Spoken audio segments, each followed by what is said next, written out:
Breaking news है नवां जतोई मां असां शेयर कयूं पिया। ॻोठ अली बख्श खोसो में नींगरी सां मुबैना ज़्यादती जो इंकिशाफ थियो आहे। इमाम बख्श खोसे मासूम न्याणीअ सां ज़्यादती कई आहे। नींगरीअ जी माउ कूंज खोसो जो इहो इल्ज़ाम आहे।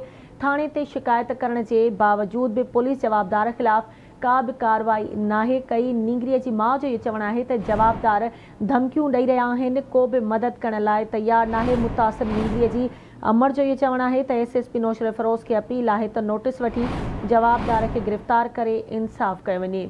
अहम ख़बर अव्हांखे ॾियूं पिया नवां जतोई मां, जिते ॻोठ अली बख्श खोसो में नींगरी सां मुबैना ज़्यादतीअ जो इंकिशाफ थियो आहे। इमाम बख्श खोसे मासूम न्याणीअ सां ज़्यादती कई आहे। नींगरी जी माउ कूंज खोसो इहो इल्ज़ाम हयो आहे, जॾहिं त नींगरीअ जी माउ जो चवणु आहे त थाणे ते शिकायत करण जे बावजूद बि पुलिस जवाबदार ख़िलाफ़ का बि कार्रवाई नाहे कई।